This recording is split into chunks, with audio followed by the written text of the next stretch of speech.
Hello everyone and welcome to this video which is in our Great Engine Game series. I'm Grandmaster Matthew Sadler and we're taking a look at a great game between Leela-rofChade and Rofschade, game 34 of the TCEC Season 22 InfraFinal. And it's a game in which Leela displays its great opening play, bottling Rofschade up to such a degree that after 15 or 16 moves Rofschade is already lost. Let's have a look how that happened. So the book moves were e4, c6, d4, d5, knight c3 and then g6. This is offbeat system but not terrible for black. Couple of options here. Leela chose the maybe slightly surprising option just to play e5, release the central tension, get a stronger pawn chain in the centre, block any bishop that comes later to g7. Another good option is just to keep the central tension, play h3 to stop bishop g4 and then just develop with knight f3. Should be a slight advantage for white in all cases.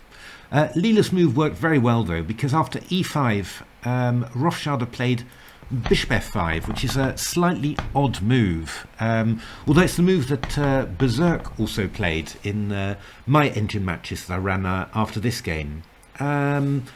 In general, black's idea in this position is to try and blockade the kingside, hold back any advance of white's pawns there. And, what Stockfish did as black against Berserk was very, very sensible and very, very typical. So after bishop g7, Berserk went f4, which, double-edged decision. It's a good strong centre, but it does block in the bishop on c1. And then h5 was played, so stopping white from playing g4, important as we'll see later in the game, and freeing up f5, either for a bishop or for a knight. After knight f3, bishop f5, h3, e6, we get something very typical of this system, which is called the Gurgenidze system. After bishop e2, bishop f8, again, very typical move for this line. Actually, this bishop is doing nothing on g7. On f8, it's supporting c6 to c5, also supporting the advance of black's queenside pawns. Bishop e3, knight d7, queen d2, a5, b3, b5, castles, bishop e7, knight d1, knight h6, and as if by magic, black's kind of got itself reasonably developed. White's still a little bit better here, but Stockfish had no problems drawing this against Berserk. So I like very much this whole plan that Stockfish played, which is really trying to blockade the kingside. Bishop f5 is surprising because it gives white the opportunity to expand on the kingside with tempo. And, Leela very aggressively takes this chance and plays g4, bishop b6, and then h4. So what is white aiming for? Well, white's aiming for a very quick h5, putting pressure on the black kingside, and of course afterwards f4, and, who knows, maybe a later f5. Number of interesting points in this position. Against such a wing thrust, you often say that you should hit back in the centre, so c5 is definitely interesting, and that's going to be very similar to the lines that we see in the game. Just show you one variation to show how it could go. h5, knight c6, takes. So this kingside is weakened. Black no longer has the f6 break against the e5 pawn, so getting this bishop free is not going to be easy. And white plays bishop b5, queen c7, bishop b3, castles, takes, f3, h5, knight e2, and the engines are saying that this is terrible for black. From a human perspective, it's not as bad as all that. But it is in principle quite difficult, and with some good accuracy, white can really take control. I'll just show you one thing that I really liked about this game. So after bishop g7, the surprising g5, which kind of leaves an ugly hole on f5, but also stops the black knight from coming out to h6. So bishop f5, queen d2, e6 played. But now there's some weak squares, on the dark squares, d6. And of course, this knight would be great on f5, but now the bishop's occupying it. But Stockfish's idea is very nice. D takes c5, knight d4, takes, rook h7, castles, h4. And yeah, I mean, I was expecting some sort of quiet plan to, you know, sort of occupy these dark squares and generally show, you know, what a good positional game you've got. But Stockfish went for A4, A6, B4, really aggressive.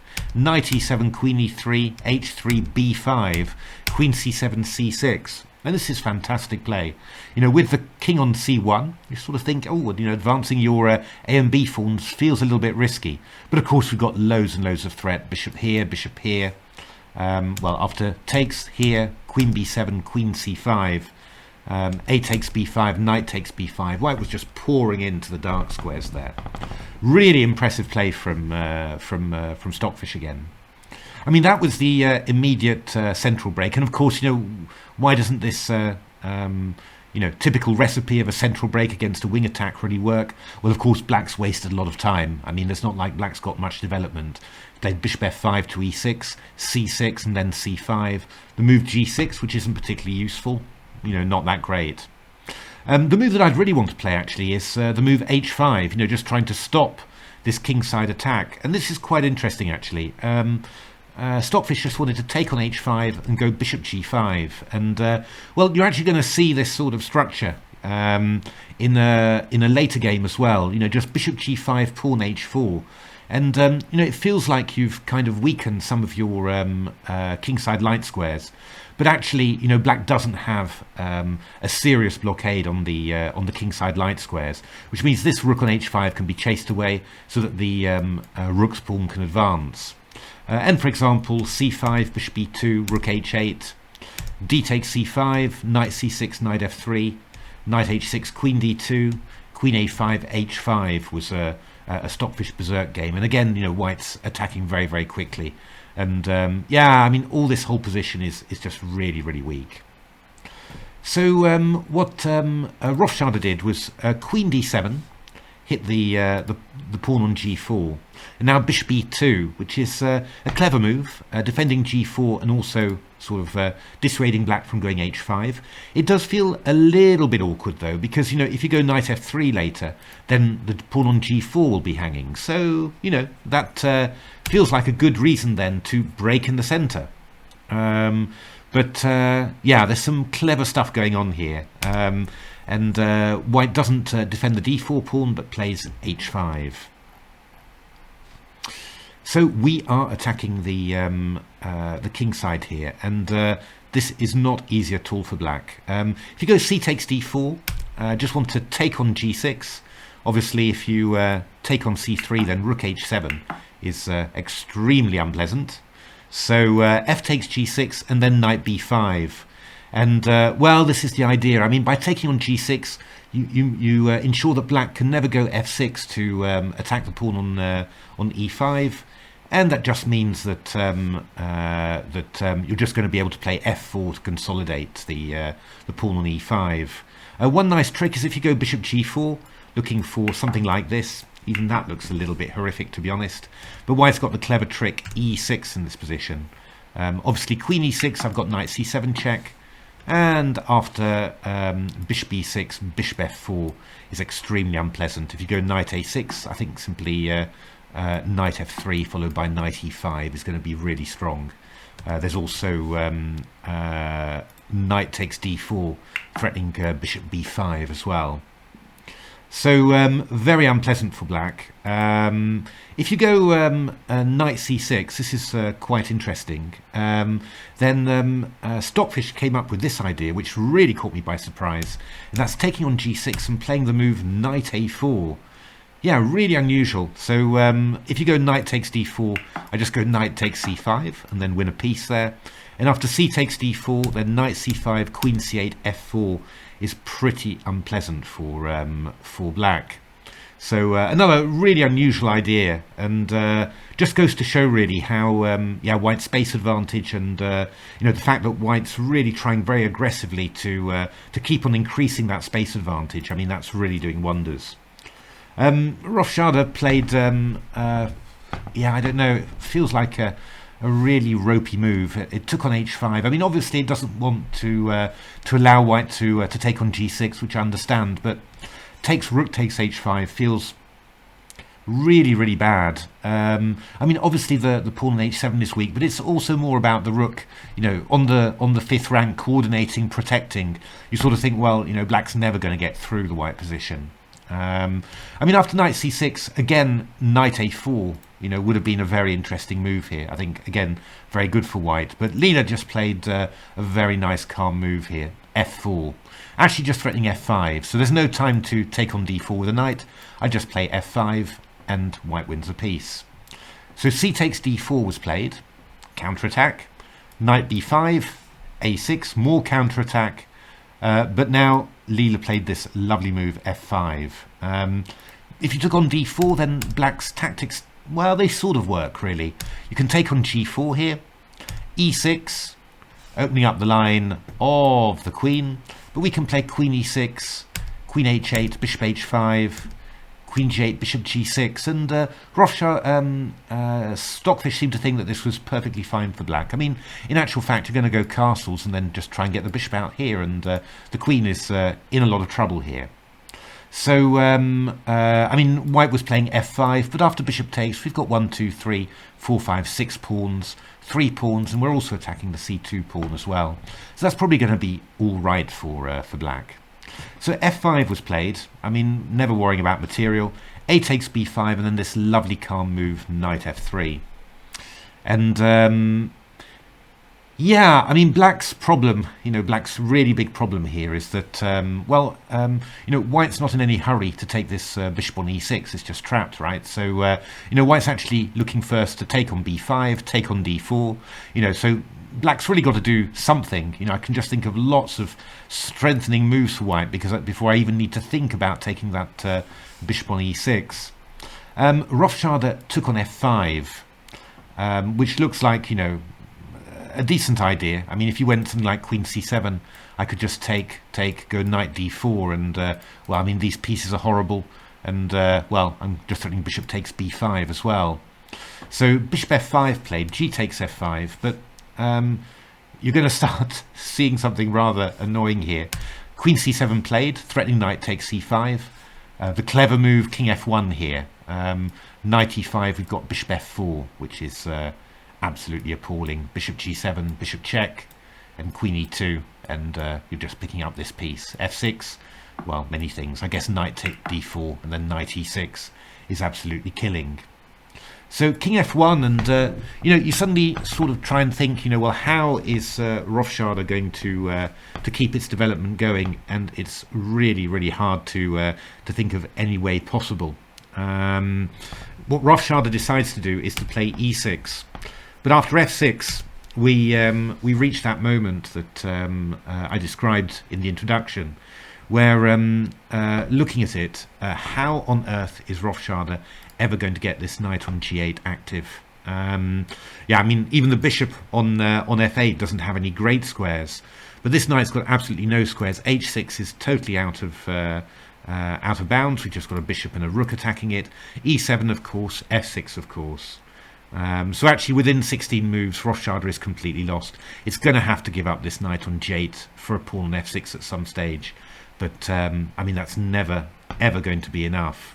The one thing that I really liked was Leela's way of converting this position. I mean, it's all very well getting winning positions, but how do you convert? And Leela's approach is always, well, reminds me always very much of AlphaZero's approach, which is exchange off all the opponent's active pieces, leave the opponent with passive pieces. And after b4, bishop b5, we're just going to exchange off the bishop for this active knight and just leave black with these rubbish pieces. King d8 played by Rovchade. Castle's queenside would have been possible too. But probably after castle's queenside, was slightly worried that we'd also get some ideas like a3, b4, and then invade on the a file. So king d8 played, takes, queen takes d4, h6, and then a4. And well, I mean, you know, to be honest, if you don't do anything, I mean, white's just going to go b3, solidify that past a pawn, and then afterwards just double up on the g file and win this knight on g8. You know, there's no squares at all for this bishop on f8 to develop. So Berserk tried, yeah, move just a little bit, but it was all pretty hopeless. And after the exchange of queens, a4, ''rofChade decided it had to somehow do something to get its pieces free and played bishop d6. But of course, e takes d6, knight f6, rook h4 was just absolutely winning for white, and Leela didn't have any problems. Very nice game, I thought. I thought that very instructive, really aggressive reaction to bishop f5, and I mean, I do like very much how modern engines they sense very well when the moment is ripe to get a really huge space advantage. I mean, human players, and I certainly include myself in that, get a little bit nervous about these huge committal pawn advances because it's quite hard to judge whether you're whether you're really going for it or whether you're just falling into temptation and just weakening yourself. But this was very well judged. Again, I think this set up with a bishop on g5, pawn h4, when black can't chase it away with h6, well worth remembering. You see it a lot in Keres Sicilians, actually, the Scheveningen Sicilian, where white plays g4 and black plays h5 to try and break things up. So very interesting to see that again, but really strong setup. And yeah, I mean, Leela's play around here, just the way that plays f4, gives up the knight on b5, and then just with this grip just steadily just prepares to develop its pieces and leave black in this bind. Very nice play. And always, this conversion technique, mentioned it so often, but really such an important part of technique. Exchange off the opponent's active pieces, leave the opponent with passive pieces. That makes conversion so easy. Instead of fighting against active pieces still of the opponents, you're just fighting against dead ones. So really great game there. I hope you enjoyed it. Why not give the video a like, or subscribe to the channel, or even take a look at my new book, The Silicon Road to Chess Improvement. But stay tuned on this channel, because we're going to have a look at a few more games from the InfraFinal before we start looking at Sufi games. Okay, thanks very much for watching.